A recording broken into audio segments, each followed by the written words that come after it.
Think you know the Griffin house at 31 Spooner Street? Think again. This seemingly innocent suburban home has been secretly violating the laws of physics for over 2 decades, and today we're exposing the top 10 most mind-bending ways this cartoon house makes absolutely zero architectural sense. We're talking rooms that appear and disappear like magic tricks, bathrooms that exist in multiple dimensions, and secret weapon vaults that somehow fit inside spaces smaller than a closet. By the end of this video, you'll need both an architect and a physicist to explain what the hell is happening in Quahog's most chaotic household.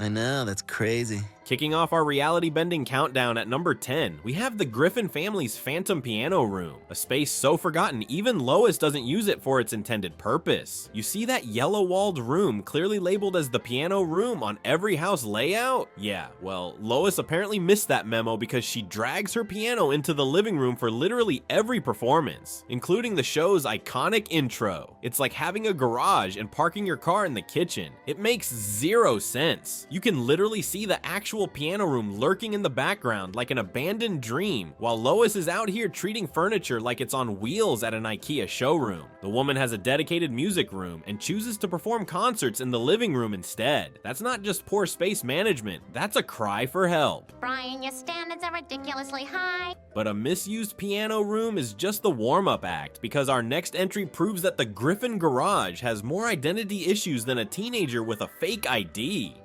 Number 9 brings us the Griffin family garage, a room with more personality disorders than the entire cast combined. This space can't decide if it wants to be a storage closet or an actual garage, and honestly, watching it change sizes between episodes is like witnessing architectural puberty in real time. In Undergrounded, it's so tiny you'd struggle to fit a bicycle, let alone Peter's car.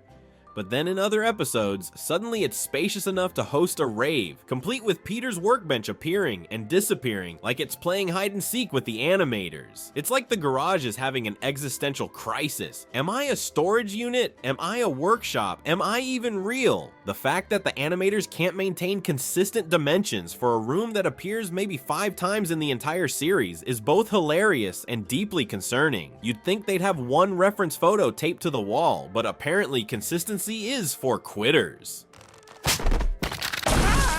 But size-changing garages are nothing compared to our next entry, a room so mysterious it sometimes decides to just not exist.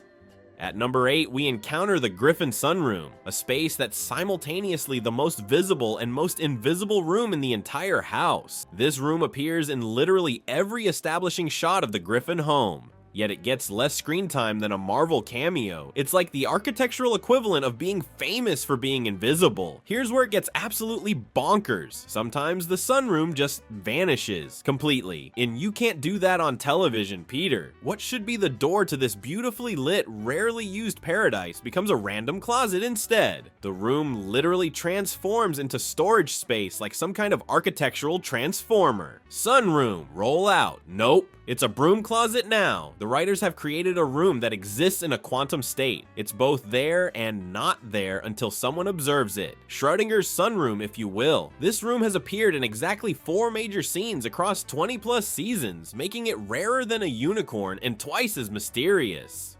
Hey, get out of here! This is my house! Oh my god, Brian, what happened? Who did this to you? Did you do this? You son of a... Think a disappearing sunroom is weird? Wait until you discover the Griffin family has been hiding an entire underground lair this whole time. Number 7 reveals the Griffin family's best kept secret. They have a basement. And not just any basement. We're talking about a full-scale underground entertainment complex that apparently exists in a pocket dimension, because there's no way it fits under their house. This magical basement has served as a laundry room, a bar, and probably a speakeasy during Prohibition, all while being completely absent from every house tour we've ever seen. Peter accesses it through a hallway that shouldn't exist, leading to stairs that defy physics, all to reach a space that's bigger than some New York apartments. The most mind-blowing part? The entrance is supposedly right under the main stairs, yet when we see shots of that exact area from other angles, it's just flat, no door, no stairs, no basement, just architectural gaslighting at its finest. It's like the house is playing the ultimate game of now you see it, now you don't, with an entire floor. Ah! You never know what you're gonna find down here. Ah!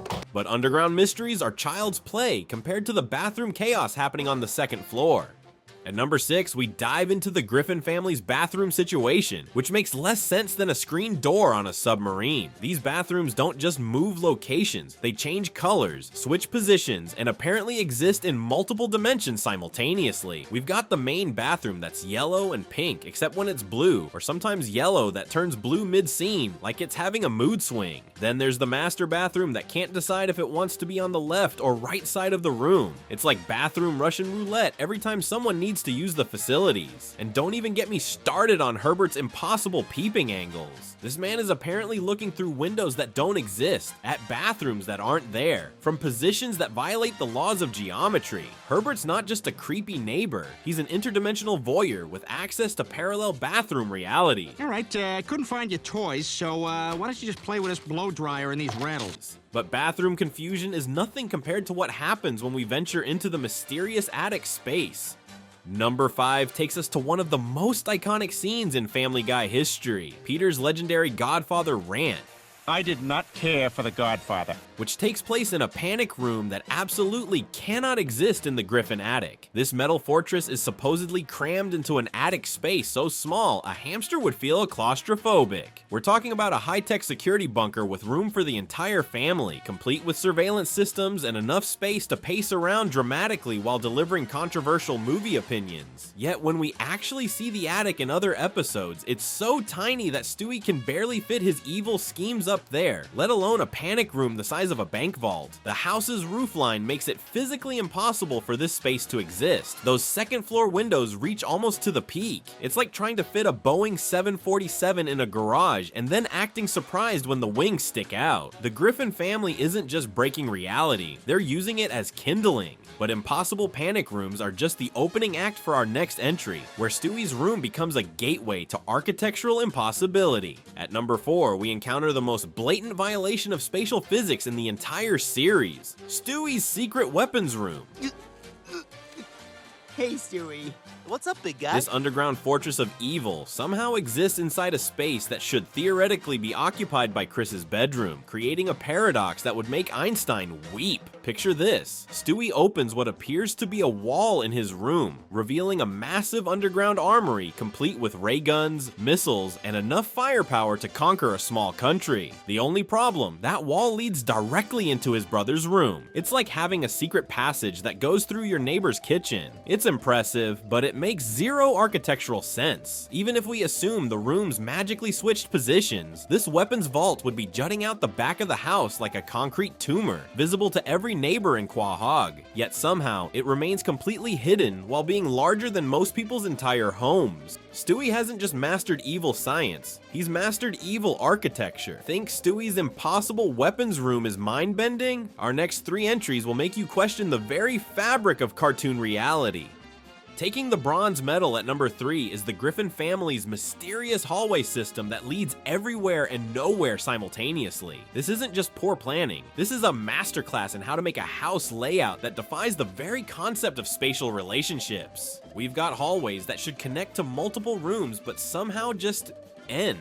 Passages that lead to basements that shouldn't exist, accessed from stairs that occupy the same space as other rooms. It's like the house was designed by M.C. Escher during a particularly creative fever dream. The most infuriating example is the basement entrance hallway that's completely invisible from certain angles but magically appears when needed. It's architectural selective visibility, the hallway equivalent of now you see me, now you don't.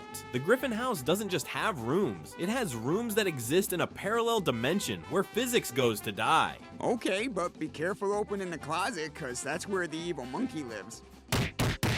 But interdimensional hallways are just the beginning of our architectural nightmare. Our next entry proves that the Griffin house treats floor plans like mere suggestions. Claiming our silver medal at number 2 is the mysterious appearance of a first floor bathroom that, according to every house layout, doesn't exist. This phantom bathroom materializes whenever the plot demands it, then vanishes without a trace like a polite ghost. Every official layout shows 0 bathrooms on the first floor. They're all upstairs, where bathrooms should logically be in a 2-story house. Yet somehow Peter manages to access bathroom facilities on the ground floor whenever it's convenient for a gag. It's like the house has the emergency bathroom protocol that activates during comedic emergencies. This isn't just inconsistent animation. This is the house actively rewriting its own floor plan in real time. We're witnessing architectural improvisation at its finest, where rooms appear and disappear based on narrative necessity rather than structural integrity. The Griffin house isn't just breaking physics, it's treating blueprints like rough suggestions. But phantom bathrooms are nothing compared to our #1 most reality-breaking discovery. Something so fundamentally impossible, it suggests the entire Griffin house exists in a dimension where geometry has given up entirely. And claiming our #1 spot with a performance that would make Salvador Dali file a copyright claim is the undeniable fact that the entire Griffin house exists in a state of perpetual architectural impossibility. This isn't just a few inconsistent rooms. This is a complete abandonment of the laws that govern space, time, and structural engineering. We have rooms that are simultaneously too big and too small, hallways that lead to dimensions that shouldn't exist, and bathrooms that exist in quantum superposition. The Griffin house isn't just inconsistent, it's a portal to a reality where the laws of physics are more like gentle guidelines that nobody really follows. The most mind-blowing realization is that this chaos isn't accidental, it's systematic. Every single room has been touched by this architectural madness. From the phantom piano room to the interdimensional basement, the Griffin family doesn't just live in a house, they live in a constantly shifting maze that reshapes itself based on comedic timing rather than structural logic. This house is essentially a cartoon TARDIS. It's bigger on the inside, smaller on the outside, and operates according to rules that exist only in the minds of comedy writers who apparently failed geometry class. Seth MacFarlane didn't create a house. He created an architectural fever dream that makes MC Escher's impossible staircases look like basic IKEA instructions.